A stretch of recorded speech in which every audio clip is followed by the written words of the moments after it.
Hey, what's up, guys? Brian Bonetta here. Sorry, I cut off on the last video. I was getting to the good part. Please watch the first video. If you're watching the second video right now, for the first thing that you watch, go back and watch the first video first, please. It's part one. This is part two. I'm almost done though. So yeah, so I'm seeing Christian Kirk. I'm seeing Jakobi Meyers fill into that Christian Kirk role. He's gonna be Trevor Lawrence's go-to guy. Doesn't drop the ball that much. He doesn't drop the ball even better than Christian Kirk. Christian Kirk was known for a few drops here and there. I'm a big Christian Kirk fan, by the way. I like what he did with Jacksonville, but then yeah, he was getting hurt a little bit too much.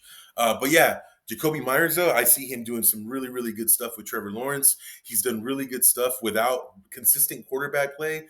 Mac Jones, Gardner Minshew, Aiden O'Connell, Geno Smith. He's had a lot of quarterbacks in the last 4 years, and I think he's made some really good things out of some really bad situations. And I think he's finally found a good spot here with the Jaguars. I think he's going to do great as Christian Kirk's replacement in the system. I think Parker Washington is going to be Trevor Lawrence's favorite guy, is his buddy.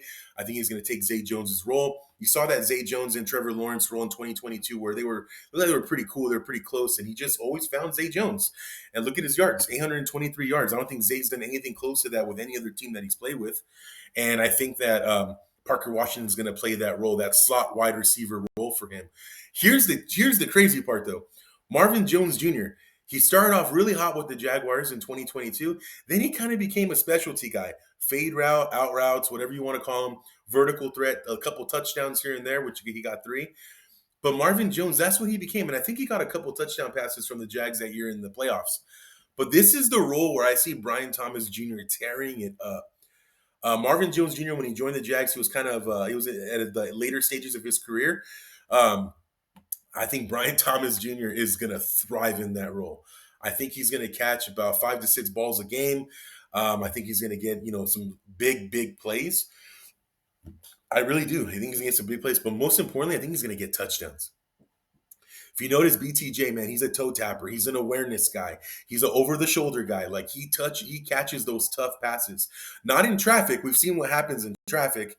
We've seen what happens when he's playing that slot receiver down the middle, about to get hit. We used to call them they called them hospital balls from Trevor Lawrence in the beginning of the season. Now it's kind of gone away to like it's just BTJ not wanting to catch it because they're not hospital balls. Well, a few of them were, but not all of them.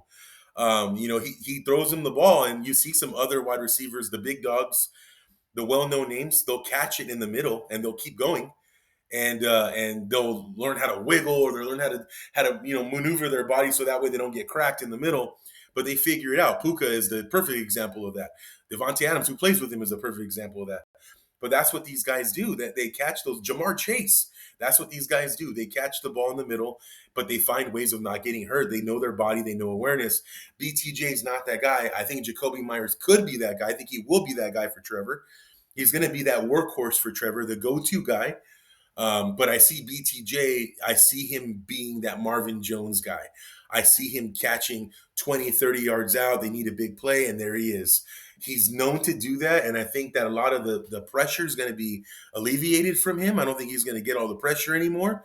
And the last thing, you got to remember something. Trevor Lawrence is getting a lot of experience with Jakobi Meyers.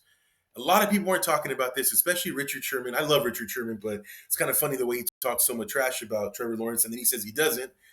I think he kind of does. And the reason why is because, and I understand it. I understand if you don't watch the Jaguars every game, you'll understand why. I watch the Jaguars every game. I watch football every Sunday, as many games as I can, to study and understand, right, for my business, because it's a big stimulator to my business. But look at who Trevor's been thrown into. Parker Washington is in year two. BTJ's in year two. Trevor Lawrence was hurt a lot last year. Travis Hunter is a rookie. Brenton Strange, it's his first year without Evan Ingram. He's thrown into this young wide receiver corpse. He is. And I think he has a John Elway issue. John Elway, I've read articles on John Elway. I've seen some stuff on John Elway that he had a cannon and he had to slow it down so his receivers could catch the ball. With the Denver Broncos back in the 90s, that he just had a cannon, man, and he had to slow it down. Trevor's got a cannon. He really does. But yeah, I think that's what you're seeing now, and I think the Jakobi Meyers trade. I'm not trying to say they traded for a Devontae Adams type or a Jamar Chase type. I'm not saying that. But what I'm saying is that they got a piece that they're really missing in that system, right? In Trevor Lawrence's system, they're missing a Christian Kirk. They are. They're missing a Christian Kirk. They got their Zay Jones and Parker Washington. They got their Marvin Jones Jr. at a way higher level with Brian Thomas Jr. Younger, just probably more athletic, but they got their stud. They got their Evan Ingram with Brenton Strange, who's hurt right now. Hopefully, he comes back in a couple weeks. But man, I really think they got their Christian Kirk and Jakobi Meyers. And again, you guys are probably like, "Oh my God, this guy's talking about Christian Kirk like he's an amazing player." No, I'm not. I'm talking about Christian Kirk in the context of that system that's built around Trevor Lawrence. He thrived that first year. Look at his numbers in 2022. He had a great season. Calvin Ridley had a great season with Trevor Lawrence a couple years ago. But if you watch the Jaguars every game, Calvin Ridley had a huge drop percentage issue. He dropped a lot of passes. He would have seriously, and look at the tape, look at stuff. He probably would have had 10 touchdowns and 16 or 1700 yards with the Jaguars if he didn't have so many drops. Now, given he had a year off because of the off-field issues that he had, but man, I'm telling you, Calvin Ridley could have had a monster year a couple years ago with Trevor Lawrence if he didn't have so many drops. You're getting a player who doesn't have drops. It reminds me of Bill Belichick with Julian Edelman, Wes Welker, Danny Amendola, Chris Hogan, Deion Branch, Randy Moss even, but Randy Moss was a whole nother level. But it reminds me of the players that Bill Belichick would get for Tom Brady, dudes who would not drop the ball no matter what. I think that's what we're getting in Jakobi Meyers. All right, that's it, guys. Talked about a lot of things today, but yeah, I just want to talk to you guys about football, what I'm seeing about the systems. I love what's going on with Baker Mayfield, Sam Darnold, Geno Smith in Seattle, not with the Raiders, but Geno Smith with Seattle, and then Daniel Jones with Indianapolis. And I think you're going to see the same thing with Trevor Lawrence. I think you're going to see a nice pivot into the system with getting Jakobi Meyers. I think he's going to kill it with Jacksonville. I think he's going to have a great year.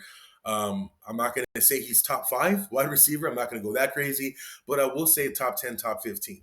I am going to say that. Watch. Jakobi Meyers is going to tear it up. All right, guys. Thank you so much. And hopefully you don't laugh at me too much for being such a diehard Jaguar fan. All right, guys. Take care.